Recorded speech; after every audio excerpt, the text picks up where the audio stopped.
नमस्कार.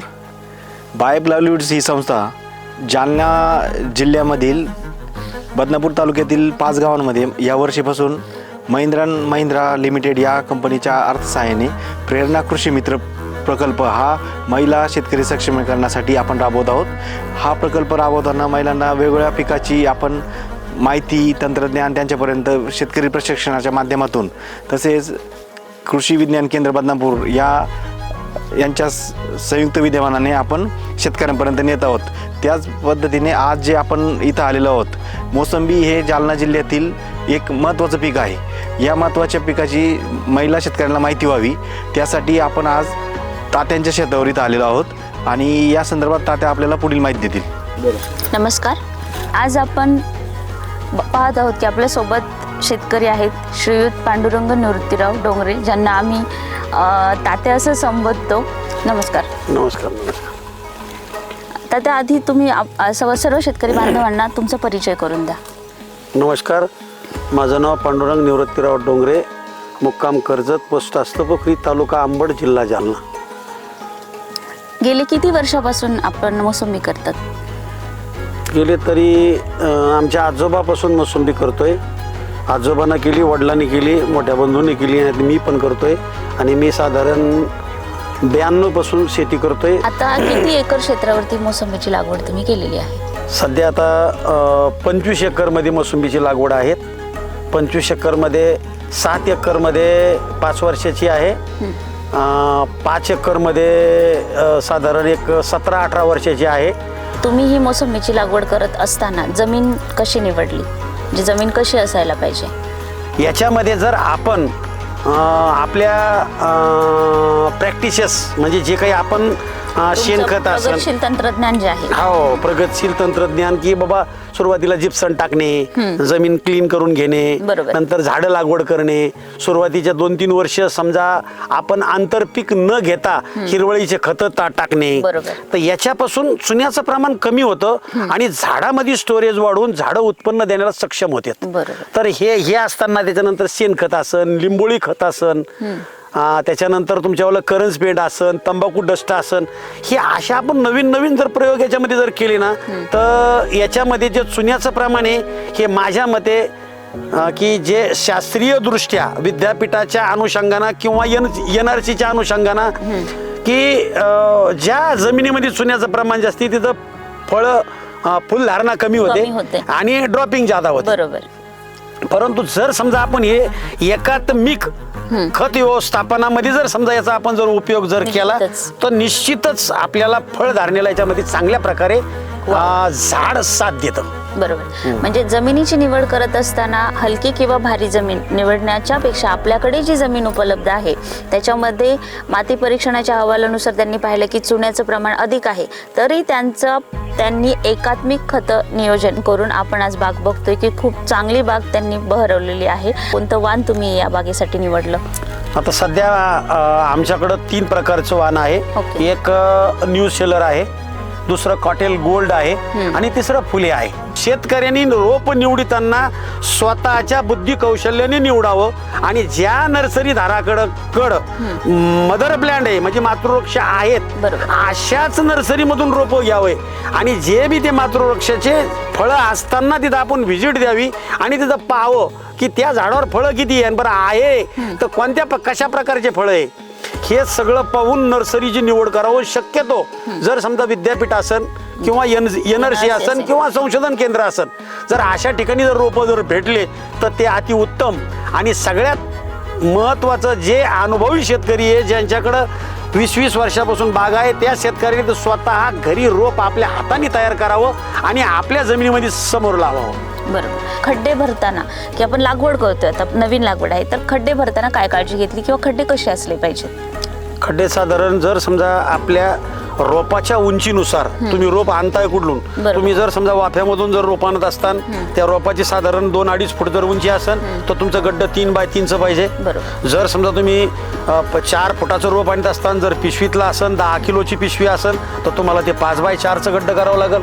त्या गड्ड्यामध्ये तुम्हाला बाजूची माती, जी तापलेली माती, गांडूळ खत, शेणखत, हे तर आहेच, पण याच्यामध्ये तुम्ही निंबोळी पेंट टाकू शकता, तंबाखू डस्ट टाकू शकता. बरोबर. हे सगळं टाकून काडी कचऱ्यांना किंवा या सगळ्या खतांना गड्डा भरून नंतरच तुम्ही जर त्याच्यात लागवड केली. लागवड करता वेळेस आपल्या परभणी कृषी विद्यापीठाचं बायोमिक्स असेल ते त्याच्यामध्ये जर ॲड केलं अजून, तर अजून सगळ्यात एकदम चांगलं. आणि जर बायोमिक्स जर भेटत नसेल तर ट्रायकोड्रामा हे कुठंही मिळतो. हे ट्रायकोड्रामा टाकणं अत्यंत गरजेचं आहे. जेव्हा बाग 5 वर्षापर्यंत आपण म्हणजे पहिले 5 वर्ष बागेचं जे खत व्यवस्थापन असतं ते आपण कशा पद्धतीने करतो? हा, जर समजा आपण आपली पहिल्या वर्षापासून खत व्यवस्थापन जर करायचं असेल तर ह्या खत व्यवस्थापनामध्ये एकात्मिक खत व्यवस्थापनच करायला पाहिजे.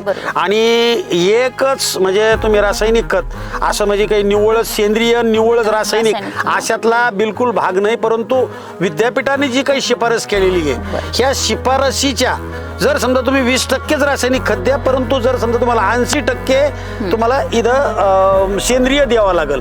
आणि सेंद्रिय देत असताना मग तुम्ही याच्यामध्ये चांगलं कुजलेलं शेणखत, त्या शेणखतामध्ये ट्रायकोड्रामा किंवा मग जर समजा एखादं आपलं जर नवीन शेणखत असेल त्या शेणखतामध्ये तुम्ही डिकम्पोजर टाकून त्याला 1 महिनाभरात परत आणखीन तयार करू शकता. ते तुम्ही वापरू शकता.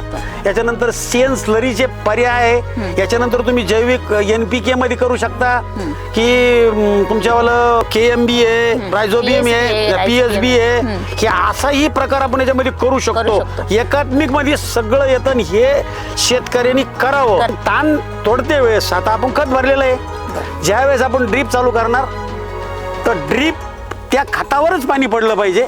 नाही तर खत राहायचं एकीकडं, ड्रीप राहायचं एकीकडे, असं व्हायला नको.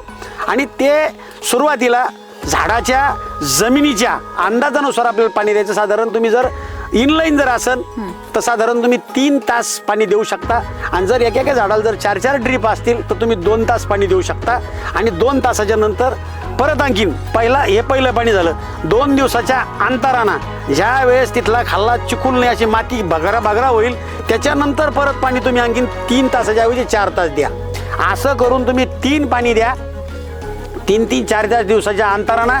आणि साधारण 15व्या किंवा 16व्या दिवशी असं गृहीत धरा 16व्या दिवशी आपल्याला चांगलं भरपूर पाणी द्यायचं.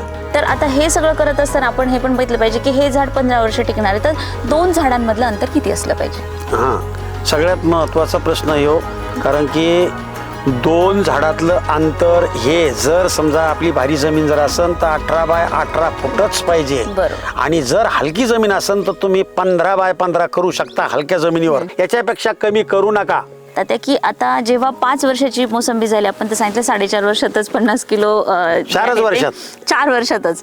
तर त्याच्यानंतर जेव्हा आपण फलधारणेकडे वळतो मोसंबीच्या, तर त्या अगोदर काही आंतरपिकं वगैरे तुम्ही सांगाल का शेतकऱ्यांना? हो, सुरुवातीला जर समजा अल्पभूधारक शेतकरी असतील तर याच्यामध्ये निश्चित तुम्ही मधामध्ये आंतरपिकं घेऊ शकता. 3 वर्ष तुम्ही आंतरपिकं घेऊ शकता. तर आंतरपिकामध्ये तुम्ही मूग घेऊ शकता, चवळी घेऊ शकता, सोयाबीन घेऊ नका. झाडापेक्षा उंच वाढणारी म्हणजे त्या मुख्य पिकापेक्षा उंच वाढणारं आंतरपीक घेऊ नका. आणि तुम्ही मूग घेऊ शकता, भुईमूग घेऊ शकता, कांदा घेऊ शकता, चवळी घेऊ शकता, वाटाणा घेऊ शकता.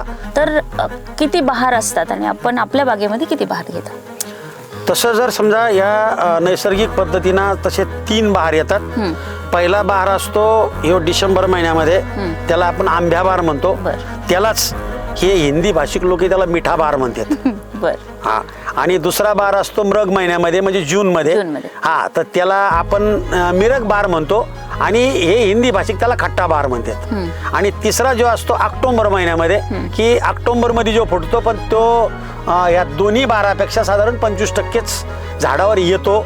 आणि ज्या झाडाला ट्रेस आहे, जे झाड कमकुवत आहे, ज्या झाडाची म्हणजे हेल्थ डळमळलेली आहे तेच झाडं फुटतात. ओरिजिनल ज्या झाडामध्ये शक्ती आहे ते झाडं ते फुटत नाही त्या बहारामध्ये. त्या बहारामध्ये पण त्या ऑक्टोबरच्या तर असे 3 बहार असतात मुख्य. म्हणजे हस्त, मृग आणि अंबिया बहार असे 3 बहार असतात. तर पैकी आपल्या बागेमध्ये आपण कोणते बहार घेतले, त्याचं व्यवस्थापन कशा पद्धतीने केलं? आमच्या बागेमध्ये मी शक्यतो आम्ही आंब्या बहारच घेतो आणि आंब्या बहारालाच प्राधान्य देतो. आंब्या बहारामध्येच जास्ती पैसे होते आणि आंब्या बहारच मोसंबीच्या झाडासाठी आणि एकंदरीत नैसर्गिक जर विचार केला तर आपण हा भारच आपण मोसंबीला चांगल्या प्रकारे मॅनेजमेंट करण्याकरता आपल्याला योग्य आहे.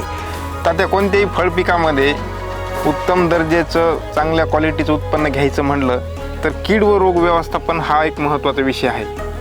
तर मोसंबी पिकामध्ये साधारणपणे आपल्या परिसरामध्ये कोणत्या किडींचा जास्त प्रादुर्भाव होतो आणि त्याचं नियोजन आपण कशा पद्धतीने करता? खरं तर मोसंबीच्या सगळ्यात महत्त्वाची जी काही कीड असेल तर आपण ज्या वेळेस नवी नवती येते तर ह्या नवी नवती आल्यानंतर पहिला येतो सायला. आणि तो सायला शेतकऱ्यांना ओळखायला काही अवघड नाही, कारण की झाडाखाली पूर्ण कतरण पडलेली असते. आणि सायला सगळ्यात डेंजर आहे. सायल्याच्या नंतर येतो थ्रिप्स, आणि थ्रिप्सच्या नंतर समजा तुडतुडा पण येतो आणि माईट पण येतो. हे किडीमध्ये 3-4 प्रमुख किडी याच्यामध्ये आहे. ओके. हां, आता सुरुवातीला जे तुम्ही सांगितलं 3-4 किडीमध्ये रस शोषण करणाऱ्या किडी त्या सर्व आहेत. हां. तर त्याच्या नियंत्रणासाठी आपण म्हणजे योग्य वेळी कोणती फवारणी करायला पाहिजे, की साधारणपणे शेतकरी कोणती फवारणी करतात? नाही, खरं तर आपण समजा सुरुवातीच्या पिरियडला बगीचा म्हणजे ज्या वेळेस आपण ताण तोडल्यानंतर जे काही नवीन नव्हती ती जे काही कीड असेल तर शक्यतो याच्यामध्ये बायोचाच उपयोग करायला पाहिजे. कारण की आपल्याला याच्या पाठीमागून लगेच सदा कळी येणार असते. आणि ते कळी आल्यानंतर ज्या वेळेस फुल उमदतं तेव्हा आपल्याला मधमाशांची अत्यंत गरज असते. आणि जर समजा आपण जर घातकी रसायन जर याच्यावर मारलं तर जवळपास माझ्या अनुभवानं जर एखाद्या वेळेस चुकून आपल्याकडून जर डेंजर एखादं रेड झोनमधलं एखादं औषधी जर मारल्या गेली तर महिना बी त्या बागेमध्ये त्या वासामुळे याच्यामुळे ती मधमाशी येत नाही. म्हणजे जैविक प्रकारचे आपले निंबोळी आर्क असेल किंवा मग बाकी जैविक असतील तर अशा प्रकारचे आपण फवारणी घेणं गरजेचं आहे. हो. त्यानंतर हे सुरुवातीच्या काळामधला एक विषय झाला. नंतर ज्यावेळेस फळ परिपक्वतेकडे जातं किंवा त्याच्या अगोदरची जी आहे तर ते मंगू जो आहे तो फार जास्त प्रमाणात येतो. तर त्याचं योग्य प्रकारे नियोजन कसं करायला पाहिजे? कारण मंगूची फार सध्या बागायतदारामध्ये चर्चा आहे. मंगू फळासाठी जे काही मंगू असेल ते काही बारीक टिपके जे येतात, काळे टिपके जे येतात, तर खरं याची सुरुवात अगोदरपासूनच करायला पाहिजे की ज्या वेळेस आपले फळं सुपारीपेक्षा बोरासारखे होते नंतर मोठाले जे होते तर त्याच पिरियडपासून त्याच्यावाली उपाययोजना जर आपण जर केली तर ह्यो मंगू येणार नाही. किडींच्या बाबतीत आपण सविस्तरपणे चर्चा केली, तुमचं नियोजन सांगितलं किंवा रस शोषण करणाऱ्या किडी मंगू असेल किंवा मग बाकीच्या किडी असतील आणि त्यानंतर हे रस शोषण करणारा पतंग असेल, हा विषय झाला. परंतु किडीसोबतच रोगांचाही प्रादुर्भाव मोसंबी पिकामध्ये खूप जास्त प्रमाणात होतो. त्यामध्ये मग झाड मरणे असेल किंवा मर लागणे, डायबॅक ज्याला आपण म्हणतो ते असेल, त्यानंतर डिंक्या हा एक प्रकार आहे तो असेल. तर हे वेगवेगळे जे रोग पडत आहेत आणि त्यानंतर काही बुरशींच्या प्रादुर्भावाने मोसंबीची फळगळी होती. तर ह्या रोगामध्ये महत्त्वाचं लक्ष देण्यासारखे आपल्या परिसरात जे काही बगीच्यामध्ये रोग आढळतात तर ते रोग कोणकोणते आहेत आणि मग त्याचं नियोजन आपण कसं करायचं? नाही, हे तर सगळ्यात मुख्य कारण आहे. कारण की बगीचा लावल्यानंतर आपण ज्यावेळेस रोप लावतो तर खरं मूळ काही वेळेस हे रोगग्रस्त जे काही रोपं आहे हे आपल्याला त्या नर्सरीमधूनच येतात. आणि जर त्या नर्सरीमधून जर ते रोपं जर आले आणि हे एकाने 2, 2 4, 4 6 हे असा याचा प्रकार वाढत जातो. तर खरं तर समजा अगोदर ती काळजी घेणे की नर्सरीमधून आपल्याला आपल्या म्हणजे रोप आणता वेळेस की तिथं चांगल्या प्रकारचे रोप आपल्याकडे आले पाहिजे. तर जर ह्या गोष्टीचा जर समजा आपण सगळ्या गोष्टीचा विचार केला की बाबा शक्यतो आपण वखरपाळी जरी बागात केली तर साधारण 2-3 इंचावरच, 4 इंचाच्या पुढं खाली वखर खाली गेलं नाही पाहिजे, मूळ तुटली नाही पाहिजे, याची काळजी घ्यायची.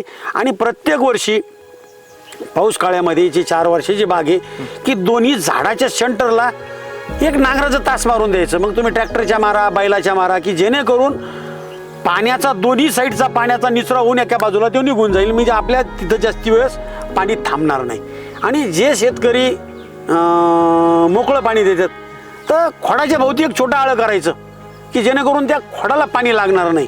याची जर काळजी, हे 2 जर समजा आपण कामं केलं तर बऱ्यापैकी आपण त्या रोगाला कंट्रोल करू शकतो.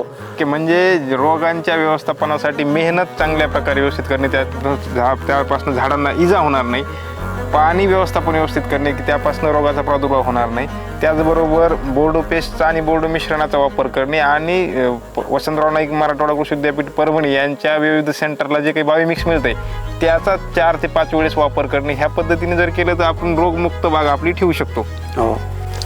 तर आपण ऐकत आहोत श्री पांडुरंगराव निवृत्तीराव डोंगरे जे की मोसंबी बागायतदार संघाचे अध्यक्ष आहेत आणि एक यशस्वी मोसंबी लागवड म्हणजे बागायतदार आहेत. तर त्यांची आपण यशोगाथा ऐकत आहोत.